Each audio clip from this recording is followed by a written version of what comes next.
Continuation of why do people cheat? Are you a cheater?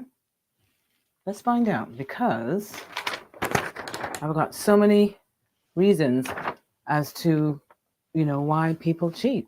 I did some research and here we go. I've got to address them one by one because they're so unique and they're so interesting. Okay, so remember yesterday I talked about how, you know, sometimes people cheat because of neglect, right? Or shame, right? Neglect is where you are not paying attention to your relationship and the person feels that you don't care, so they step out. Shame is where someone has certain sexual desires that they don't really want to talk about because they feel ashamed and they're sort of like secret desires, hidden desires, and they don't want to tell you about it because they think you're prim and proper or they're thinking you're the goody goody two shoes sort of person that will not accommodate their sexual needs, which might be very unique. So you got to understand that people are sometimes ashamed.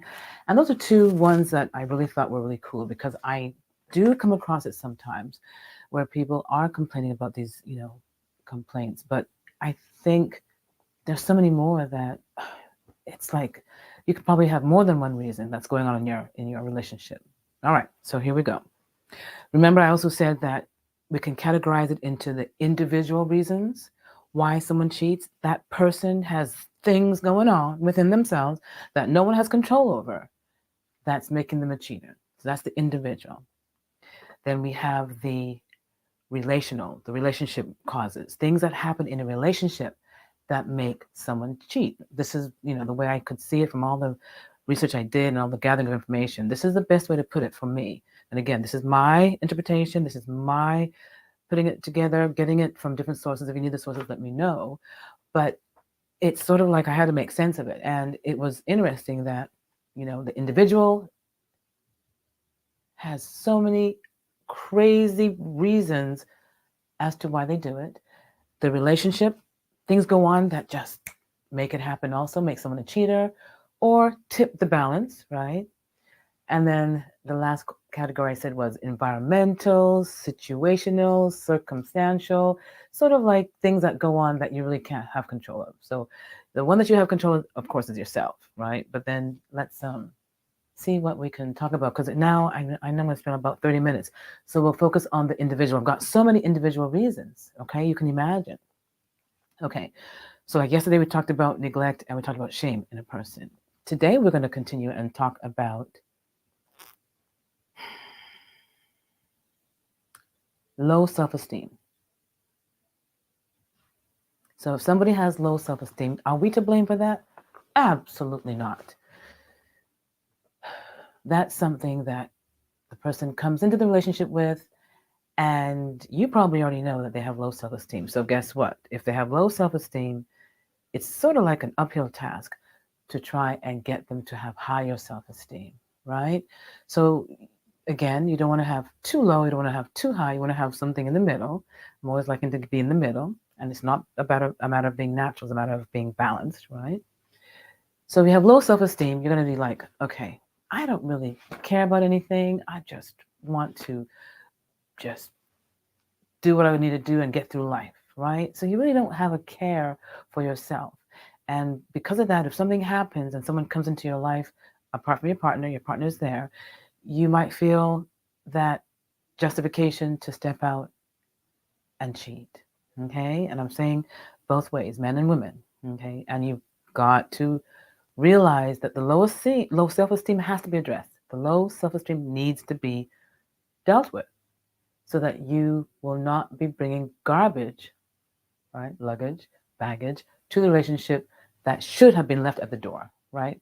Of the relationship, not coming into the relationship.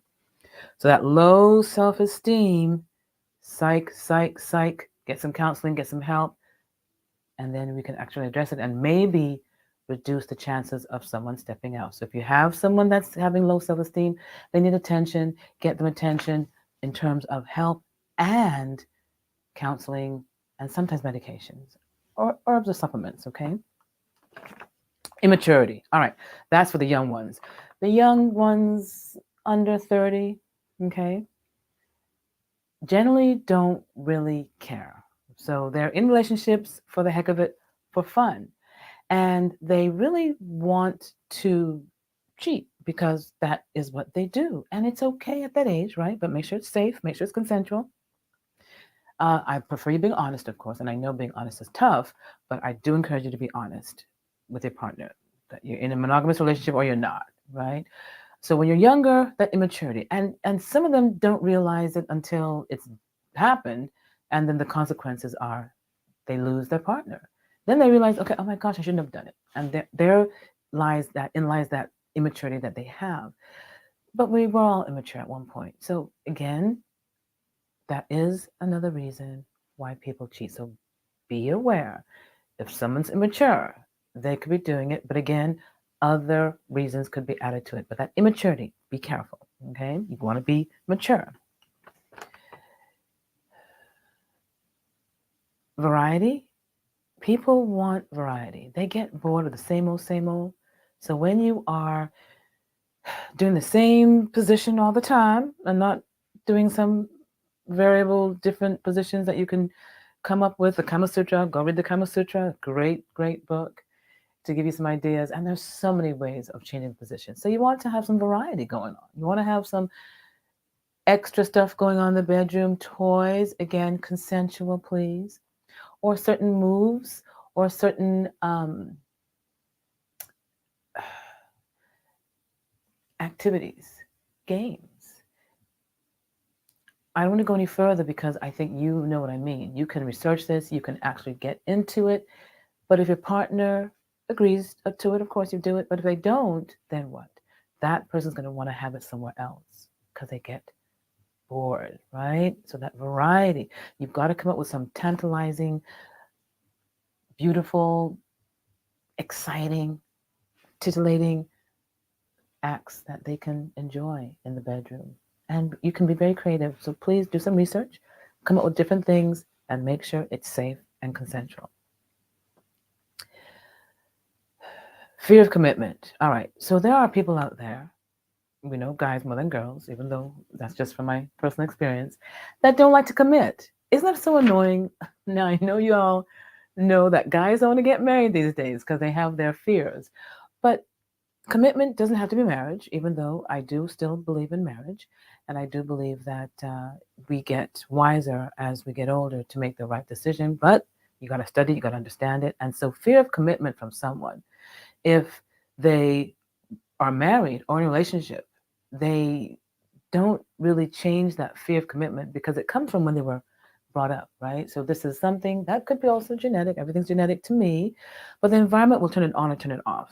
So if you grew up with lack of commitment in your life or lack of, love and lack of, someone taking care of you, and you went from room, house to house and from state to state, from country to country, and you're on the move a lot, you might not be able to commit because to you it might be normal to just kick it with someone else and just have a life of freedom, which means, sometimes y'all don't like to get married, right? And I respect that. If you don't want to get married, kudos to you, but make sure your partner knows.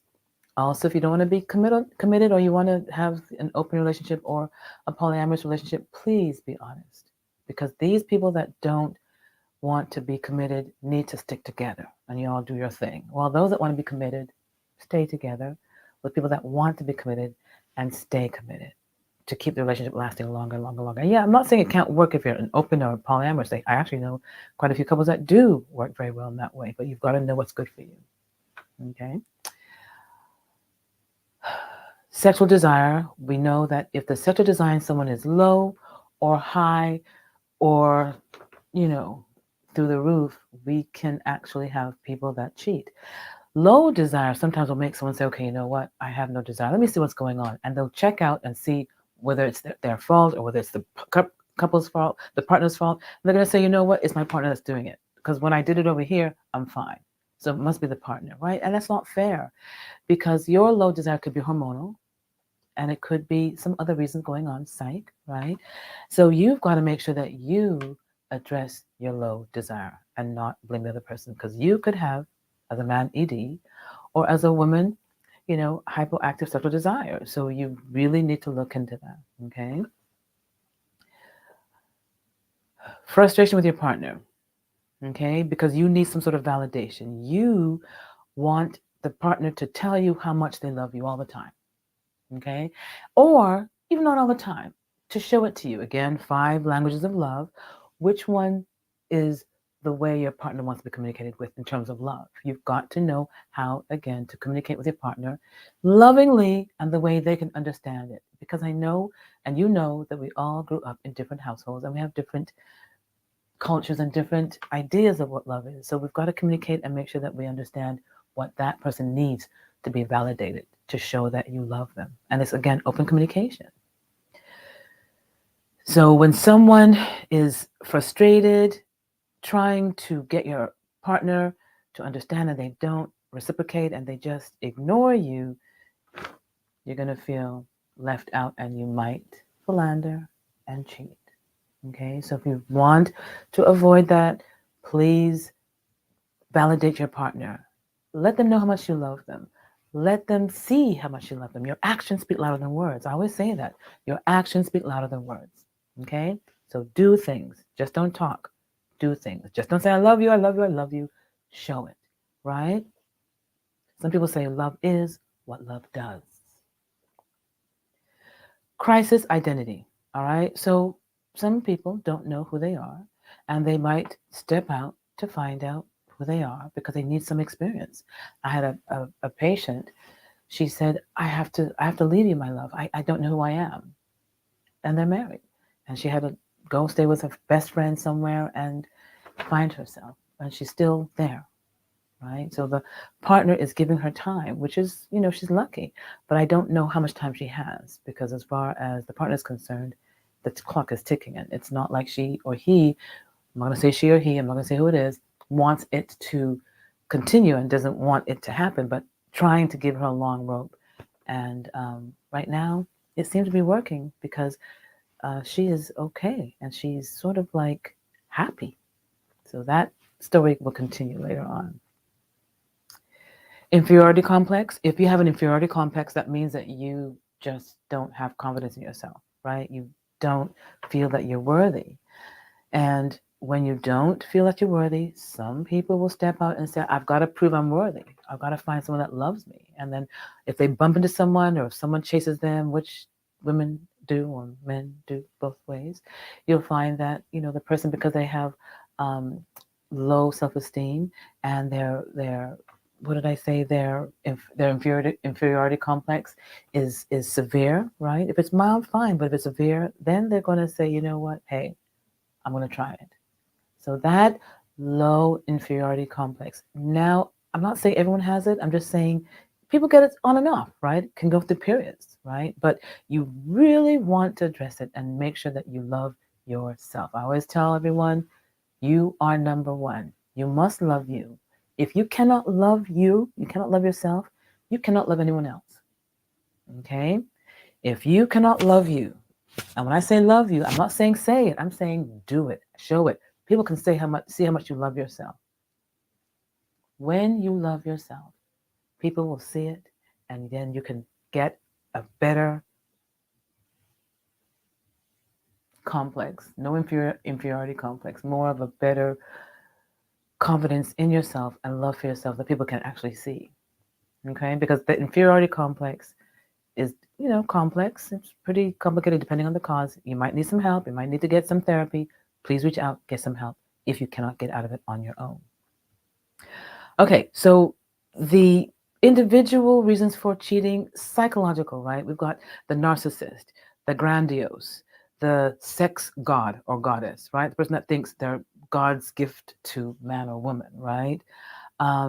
They always feel that they need attention, and they always feel entitled that, it's their right to do what they need to do to make themselves feel important and feel loved and feel that they are the center of the universe, right? So if you have a partner like that, the chance of them cheating, stepping out is higher. So you've got to know who you're dealing with.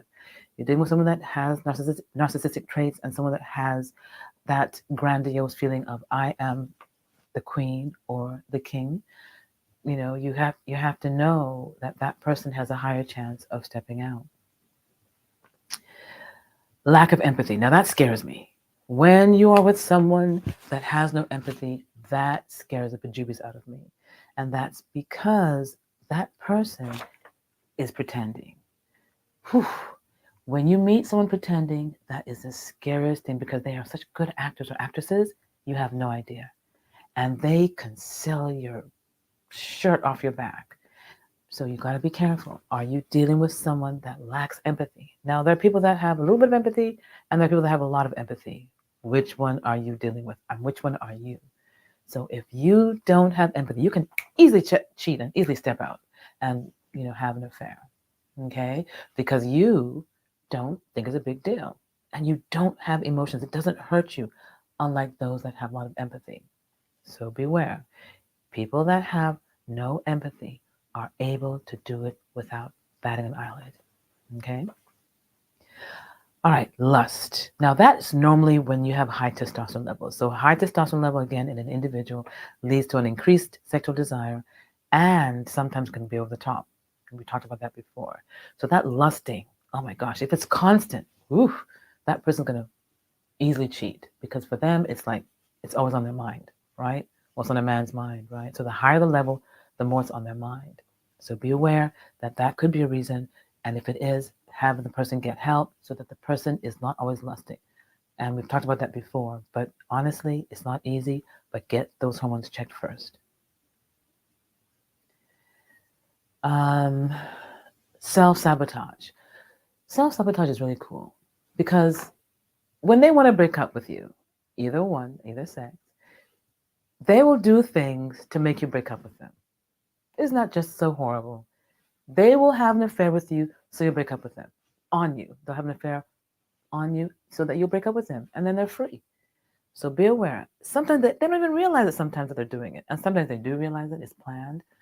But self-sabotage can be because, again, inferiority complex, low self-esteem, not loving themselves. So that's self-sabotage. If you do that, that's dangerous. You definitely need help. So you've got to reach out and get some counseling, get some psychological evaluation, get to your primary care doctor. They can steer you in the right direction. Okay? Sex addict, that says it's all by itself. If you're a sex addict, the chances of stepping out are higher. That is self-explanatory. Intimacy disorder. If you are someone that has an issue with being intimate. Now, I think that's so horrible and so sad when someone just doesn't want to be intimate, right? They are scared. And again, that is a disorder, and someone can actually seriously have a phobia, have a fear of being intimate. And when they are scared like that, they will run away and they'll do things that are unexplainable, right? Inexplicable, because they just don't understand themselves being not being able to be intimate. They think it's okay, and they're doing things that are completely random. So you really want to make sure that you are not dealing with someone that has an intimacy disorder. If they do, get help. A liar. Liars are horrible. You never know where you are with them. I remember dating one that was a very, very prolific liar. Horrible. And I would test and I would catch, and it was like, I can't believe this. Of course, that didn't last. But you've got to know that a liar might not cheat, and they may, right? So those are things you're going to look at and decide, can you trust? Because if you can't trust, that's going to be a big problem. Boredom, right? They want to have some excitement. They want to connect to someone, and you're not connecting in the relationship. So they are saying you're not connecting. You could be connecting, but they're saying, dude or chick, this is boring. You don't do anything in the bedroom, just lie down there. Or they might want you to do things to the top, and they're still bored. So remember, if they're saying they're bored, talk with your partner, have an open discussion, make sure you find out what they mean by boredom, because boredom can be meaning one thing to one person and another person means something else, right? So you're being bored. If someone's bored in the relationship, the chances again of having an affair are higher. Some people say marriage is a business, right? It's a business arrangement. That means that they got into the marriage just because one benefit, one profit, one reason or the other that will stabilize them, give them security, man or woman. And that means their heart's not in it, right? They're not really there for the love, and they're really not there for the sex. They're there for what they can get from it, right? So if you're in a situation like that, a lot of times they just step out, right? We see a lot of that in the celebrity world, but we see that in ordinary everyday life too. So if you are in a business relationship and it was decided from the get-go, you have a prenup or you have it all written out as an agreement, fine. But even people that don't have all that still believe it is a business transaction, marriage. And sometimes that can make someone cold and not monogamous or devoted to the relationship. They feel that they have the right to step out. So you've got to make sure that whether you want that, and if you don't, make that clear in your business arrangement. Okay? Unmet needs. Now, that's a huge one. When someone was hurt as a child, whether abandoned by their parents, whether assaulted sexually, whether beaten, right? Played with, bullied. There are things that go on in your childhood that give you this wound, right? This gives you a hurt that you're sort of ashamed of, or you sort of push away because as you grow older, you want to not identify with it, right? And that's something that we call unmet needs because you are not able to connect to the younger you.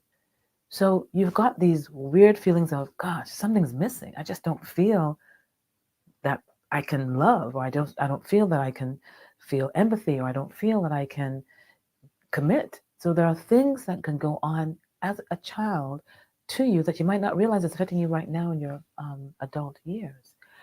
So those unmet needs definitely need professional help.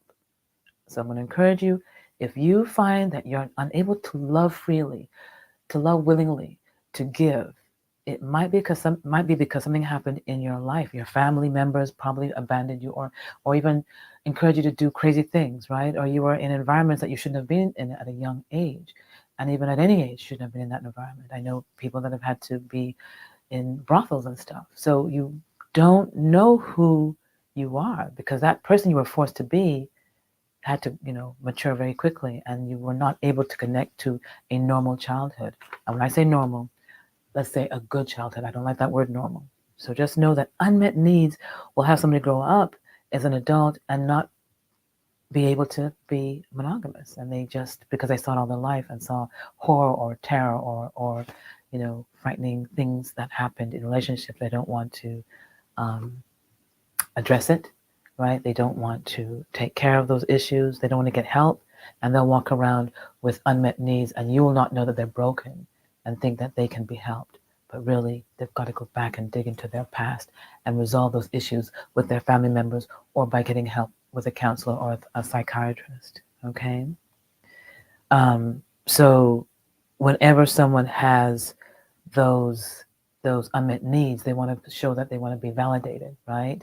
They want to show that they are worthy. They need to be nurtured. They just have all these demands, and to get it, it might not be enough from you. They might have to get it from someone else also.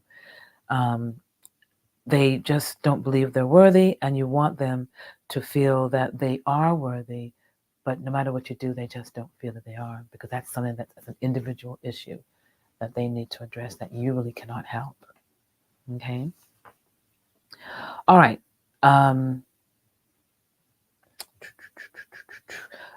Prostate issues, erectile dysfunction, sexual issues. All right? Those are individual issues that you might have sexually, right? If you have a genital issue in terms of size or injury or numbness, or there are things that can go on that will make you not want to be involved with your partner because you're ashamed, but you'll go out and do things that make you sort of like happy, quote and unquote. And you really need to understand that infidelity is, again, breaking that agreement that you had with your partner. So please understand that that also is an issue. Don't think that because you've got an enlarged prostate and you've got sexual issues, you get a pass. You can get them addressed. You can get them fixed, and you can actually get help so that you can function. And I'm telling you all this from the beginning.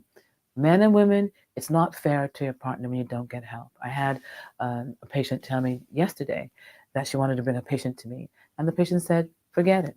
They're in a sexless marriage. They're happy as can be. And I'm like, excuse me? That's what he says. You talk to the wife, and she says, Dr. Kathy, I'm miserable that he won't listen to anything. He doesn't want to do anything. And you know what I realized? Someone told me this, that he does not want her to be pleased or happy. I'm like, okay, wait a minute. That's what I understand, that this particular man, because he can't be happy, does not want her to be happy. Can you figure that out? Can you just go figure? I'm like devastated. I'm like, I can't believe that. And she is begging, asking for some sexual satisfaction, but he is not partaking and basically ignores it. So I'm like, okay, what are you going to do? And she actually says nothing. And I said, why? She goes, oh, I love him. I said, you love him? She goes, she loves him. I said, okay, what does love have to do with it? As Tina Turner says, right? It's more of devotion. It's more of caring. He doesn't care. How can you be with someone that doesn't care? She says, because he is perfect in every other way. They travel, right? They do romantic getaways. They cook. They do a lot of things together. And so they ignore the sexual component. And I'm like, okay, if it keeps both of you happy, keep on doing it. Weight or looks, another reason why people step out. So that's a touchy subject. If you have gained 100 pounds, you might turn off your partner, and then you might turn on the partner, right? Because some people like big people, so that's okay. But sometimes if you're in a relationship and you went in as a slim person and then you gain all this weight, sometimes that can gain all that weight. Sometimes you can actually turn off your partner and your partner escapes and does things behind your back. Okay, so you do want to know, be honest, baby, have I gained too much weight? Do you like my weight? Your hair, is it long? Is it short? How do you like your hair? How do you like him? Does he have a big pot belly turning you off? That can happen. Or some people love the pot belly. Or is the gray beard, something that you love or you don't like, or baldness, how he dresses, as he become more flamboyant, less flamboyant. So just know that sometimes he or she can change and you're not really turning on your partner. So if you do change, make sure you check in with your partner. Hey, do you like my new haircut? Do you like my new BBL, right? So watch out with those BBLs. So you have to sort of figure out what your partner likes so that you can avoid turning off your partner and having him make that move, which is what we don't want. Okay? All right. So I sort of, got a lot of those individual reasons as to why someone might cheat. If you have any of those and you have questions, shoot me a DM, ask me any questions that you like, but just know that no one's perfect. You can work on it and try and communicate with your partner so that it doesn't happen. You're trying to anticipate it happening because oh my gosh, if this is going on, it could happen. Let me see what I can do to stop it happening. So look into it, have that open discussion. And like I said, if I touch any of those issues and you need help, reach out to me or reach out to your primary care doctor or a psychologist or therapist that can help you deal with that individual reason as to why he or she might cheat. All right. See you guys. I'll talk to you next time about the relationship. What happens in a relationship that might make someone cheat? Okay? All right. See you next time. Bye.